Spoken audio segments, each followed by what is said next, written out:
پتہ بھی نہیں چلا کہ کب طوفان آیا اور کب چلا گیا۔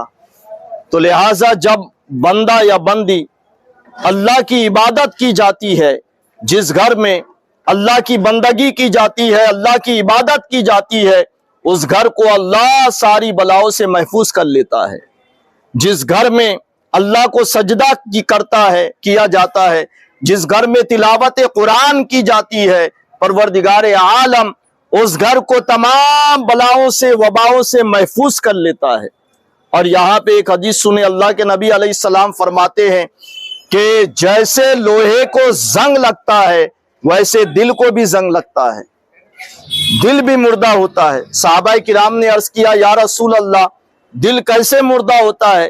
کہا جو بندہ اگر اللہ کا ذکر نہ کرے، اللہ کی عبادت نہ کرے، اللہ کو یاد نہ کرے، اس کا دل مردہ ہو جاتا ہے۔ اور اللہ کے نبی علیہ السلام نے فرمایا کہ جو بندہ اگر اللہ کی عبادت نہ کرے، اس کی بندگی نہ کرے، اس کو یاد نہ کرے تو اس کا دل مردہ ہو جاتا ہے۔ اور جو بندہ مومن اپنے رب کا نام جپتا ہے، اپنے اللہ کی عبادت کرتا ہے، اپنے اللہ کی بندگی کرتا ہے، اللہ کے فضل سے اس کا دل زندہ رہتا ہے۔ ایسے ہی اللہ کے نبی نے فرمایا کہ جس گھر میں تلاوت قرآن ہوتی رہے، جس گھر میں نماز پڑھی جائے، جس گھر میں اللہ کی عبادت کی جائے، جس گھر میں اللہ کو یاد کیا جائے، جس گھر میں اللہ کی عبادت کی جاتی ہے، وہ گھر اللہ کے نام کی برکت سے زندہ رہتا ہے۔ اور جس گھر میں اگر نماز نہ پڑھی جائے، جس گھر میں اگر تلاوت نہ کی جائے، جس گھر میں اگر اللہ کا نام نہ لیا جائے، وہ گھر مردہ ہو جاتا ہے۔ اب آپ دیکھتے ہوں گے کبھی کبھی کہیں کسی گھر میں رونق نہیں نظر آتی ہے۔ کبھی آپ نے مشاہدہ کیا ہے، آپ نے دیکھا ہے نا کہ کچھ ایسے گھر ہوتے ہیں جس میں رونق نظر نہیں آتی۔ آدمی سوچتا ہے یار کیسا بے رونق گھر نظر آ رہا ہے، اس میں دل اچاٹ لگ رہا ہے، یہ گھر میں بیٹھنے کو طبیعت نہیں کر رہی ہے۔ صاحب سمجھ جاؤ کہ وہ گھر مردہ ہو چکا ہے۔ اب اگر اس گھر کو زندگی بخشنا ہے تو اس گھر میں رب کو سجدہ کرنا ہوگا، اللہ کی بندگی کرنا ہوگا، اللہ کے کلام کی تلاوت کرنا ہوگا۔ تو تلاوت قرآن کی برکت سے، درود و سلام کے گجروں سے اور اللہ کی عبادت کی برکت سے وہ گھر انشاءاللہ زندہ رہے گا اور تابندہ رہے گا کہ جس گھر میں اللہ اللہ کیا جائے گا۔ تو لہٰذا اپنے گھروں میں جو خواتین اسلام ہیں انہیں بھی آپ تاکید کریں کہ وہ اپنے گھروں میں نماز کی پابندی کریں۔ آپ اللہ کے گھر میں آ کر نماز پڑھیں اور خواتین سے کہے کہ وہ اپنے گھر میں نماز کی پابندی کریں، اللہ کے گھر کی اللہ رب العزت کے کلام کی تلاوت کریں۔ یہ خواتین کو بھی آپ تاکید کریں۔ اور اب اعلانات کی طرف آئیے، اس کے بعد دعا ہو رہی ہے انشاءاللہ۔ 1 رمضان سے چاند رات تک روزانہ عصر کی نماز کے بعد مسجد بخاری شاہ رحمت اللہ علیہ میں فرائض علوم کورس چلے گا، جیسا کہ ہر سال چلتا ہے۔ 1 رمضان سے چاند رات تک پورا 1 مہینہ مسلسل رمضان المبارک کا، 1 رمضان سے چاند رات تک روزانہ عصر کی نماز کے بعد مسجد بخاری شاہ رحمت اللہ علیہ میں فرائض علوم کورس چلے گا۔ اس میں آپ کو مسائل بتائے جائیں گے، شریعت کے شرعی مسائل بتائے جائیں گے۔ میں نے ابھی اعلان کیا، عصر کے بعد گشت میں ہم گئے تھے، وہاں بھی میں نے ایک دو مسئلے بیان کیا۔ ایک مسئلہ میں آپ کے سپرد کر رہا ہوں، آپ اس سے اندازہ لگائے کہ کتنے اہم مسائل بیان ہوں گے وہاں پہ۔ فار ایگزامپل، مثال کے طور پہ یہ ٹوپی ہے نا، یہ ٹوپی ہے، ایک کوئی شخص آیا اور ببلو بھائی کا پہچان کا نکل گیا، دوستوں میں سے احباب میں سے ہے، اور انہوں نے کہا کہ بھائی یہ ٹوپی کتنے کی ہے؟ میں بتا رہا ہوں، آپ غور سنیے گا، یہ ٹوپی کتنے کی ہے؟ تو انہوں نے کہا کہ دے دو آپ کے حساب سے، جی دے دو آپ کے حساب سے، کیا دینا ہے تو۔ اب انہوں نے آنے والے نے نکالا، اپنے حساب سے دے دیا، انہوں نے پیسے لے لیا، اس نے ٹوپی لے لیا۔ اب آیا کہ سوال یہ اٹھتا ہے، اس طریقے کی تجارت شریعت میں جائز ہے کہ نہیں؟ اب شریعت اس تجارت کو کیا کہتی ہے، اسلام اس تجارت کو کیا کہتا ہے، تو سنیں، ایسی تجارت اسلام میں حرام ہے، ناجائز ہے، قیمت بتانی ہوگی، پھر اس میں رد و بدل ہوگا، بھاؤ ہوگا، اور پھر ایک رقم فکس ہوگی کہ بھائی انہوں نے کہا کہ 150 روپے، آپ نے کہا نہیں 120 روپے، چلو 120 روپے ڈن ہو گیا، لے لیا، یہ جائز ہوگا۔ لیکن یہ کہنا کہ دے دو آپ کے حساب سے، دینے والے نے اپنے حساب سے دیا، انہوں نے لے لیا، اس نے ٹوپی لے لی، تو ایسی تجارت اسلام میں ناجائز ہے، ایسی تجارت شریعت میں ناجائز ہے۔ اب آپ سوچیں پھر کس طریقے کے مسائل، وہ ایک رمضان سے چاند رات تک ایسے اہم مسائل وہاں پہ ڈسکس کیے جائیں گے۔ ایک مثال اور دے دیتا ہوں، فار ایگزامپل، آپ کو چاندور بازار جانا ہے، گاڑی میں چاندور بازار جانا ہے، اور آپ نے ان سے کہا، اب آپ کے جان پہچان کے ہوں گے یا جو بھی ہوں گے، آپ نے کہا بھائی چاندور بازار جانا ہے، یا انجن گاؤں یا پھر امراوتی جانا ہے، XYZ جو بھی آپ سمجھ لیں۔ آپ نے کہا بھائی کتنا بھاڑا لگے گا، تو وہ کہیں گے دے دو نا آپ کے حساب سے جتنے دینا ہے، دے دو آپ کے حساب سے جتنے دینا ہے۔ اب اگر وہاں پہ بھاؤ مقرر نہ ہوا اور دے دو آپ کے حساب سے جتنے دینا ہے، اور آپ کو جتنا لگا آپ نے دے دیا، اس نے لے لیا، تو اس طریقے کا بھاڑا مقرر کرنا حرام ہے، ناجائز ہے۔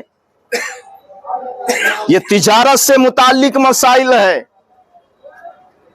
تو ایسے کئی ضروری مسائل ایک رمضان سے چاند رات تک مسجد بخاری شاہ رحمت اللہ علیہ میں روزانہ عصر کی نماز کے بعد بیان ہوں گے، جس کا سیکھنا ہر مسلمان کے لیے فرض ہے، فرض ہے۔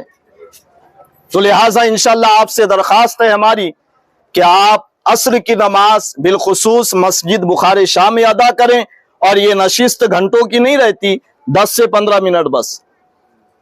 اگر آپ یہ سوچیں کہ بھائی ہم عصر کی نماز پڑھ کر آرام سے جائیں گے، تب تک آپ کو نشست نہیں ملے گی، 10 سے 15 منٹ وہ نشست ہوگی، تربیتی نشست، لیکن بہت اہم مسائل اس میں بیان ہوں گے انشاءاللہ۔ تو لہٰذا میری سب سے درخواست ہے کہ ماہ رمضان المبارک تشریف لانے والا ہے، اس میں نماز 5 وقتہ کی پابندی کریں، نماز تراویح کا بھی اہتمام کریں، اور روزوں کا بھی اہتمام کریں، تلاوت قرآن کا بھی اہتمام کریں۔ اور ایک اعلان کیا درخواست ہے ہماری جانب سے آپ کی خدمت میں کہ آپ 26 رمضان کو 25 رمضان کو اپنے مال کی زکوٰۃ نکالتے ہیں، جی اپنے مال کی زکوٰۃ نکالتے ہیں، صدقات نکالتے ہیں، خیرات دیتے ہیں۔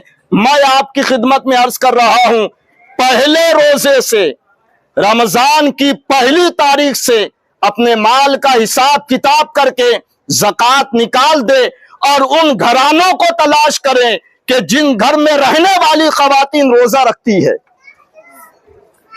وہ بچیاں روزہ رکھتی ہے، وہ خواتین روزہ رکھتی ہے، اور آپ ان کو پہلی ہی تاریخ کو وہ زکوٰۃ کا مال پہنچا دے، تاکہ آپ کے مال سے ان کی سحری بھی ہوتی رہے، ان کی افطاری بھی ہوتی رہے۔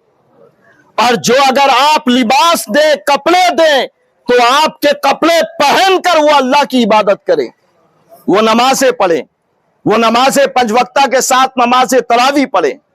تو انشاءاللہ پہلی تاریخ سے آپ اپنی زکوٰۃ کا مال نکالنا شروع کر دیں، اور ایسے گھرانوں کو تلاش کریں کہ جو ضرورت مند ہے، جہاں کی خواتین روزہ رکھتی ہے، بچیاں روزہ رکھتی ہے، ایسے گھروں کو تلاش کریں، ایسے غربا و مساکین اور یتیم اور بیواؤں کے گھروں کو تلاش کریں، اور تلاش کر کر کے وہاں پہ اپنی زکوٰۃ کا مال پہنچائے، صدقات خیرات پہنچائے۔ اور اگر جو مالک نصاب بھی نہ ہو، اہل خیر حضرات ہیں، وہ بھی امداد وہاں تک پہنچائے، تاکہ آپ کے مال سے ان کی سحری بھی ہو، ان کی افطاری بھی ہو، اور انشاءاللہ ڈھیر سارا آپ کو بھی اس کا اجر و ثواب اللہ عطا فرمائے گا۔ اللہ کریم کی بارگاہ میں دعا ہے، خالق مالک پروردگار عالم، یہ ماہ رمضان المبارک کی آمد ہے، یا اللہ اس کی برکتوں سے سبھی کو مالا مال فرما۔ یا اللہ یہ تیرے بندے یہاں پہ اکٹھا ہوئے، اور یہاں اس دکان سے قال اللہ و قال رسول کی صدائے بلند ہوئی، ہمارے یہ دائیں جتنی بھی دکانیں ہیں لائن میں پروردگار عالم، یہ جتنی دکانیں ہیں ہمارے بائیں جتنی لائن میں دکانیں ہیں، اور سامنے مارکیٹ میں جتنے حد نظر یہ مارکیٹ میں دکانیں دکھائی دے رہی ہے، یا اللہ ساری دکانوں میں غیب سے روزگار عطا فرما، اور یا اللہ جتنے تیرے بندے یہاں پر حاضر ہیں پروردگار عالم سب کے لیے خوب خوب خیر و برکت عطا فرما، اور سب کو غیب سے روزی عطا فرما، سب کی روزی میں برکتی عطا فرما، سب کے گھروں میں برکتی عطا فرما، سب کی عمروں میں برکتی عطا فرما، سب کی نسلوں میں برکتی عطا فرما۔ یا اللہ آسمانی بلا ہو، زمینی آفت ہو، جنوں کی شرارت ہو، جادو ٹونا کالی طاقت ہو، سانپ بچھو تمام موذی جانوروں، تمام بلاؤ وباؤ بیماریوں پریشانیوں سے اور تمام حادثات سے، تمام چھوٹی بڑی بیماریوں سے، یا اللہ سب کے گھروں کی حفاظت فرما، سب کے گھر والوں کی حفاظت فرما، ہم سب کی اور تمام امت مصطفیٰ کی حفاظت فرما۔ یا اللہ ہماری دعاؤں کو رسول اکرم صلی اللہ علیہ وسلم کے صدقے میں قبول فرما۔ وصلی اللہ تعالی علی خیر خلقہ ونور عرشہ محمد وعلی آلہ وصحبہ اجمعین برحمتک یا ارحم الراحمین۔ والسلام علیکم۔ وعلیکم السلام۔ ماشاء اللہ، جزاک اللہ، جزاک اللہ۔ ارے واہ، ماشاء اللہ ماشاء اللہ۔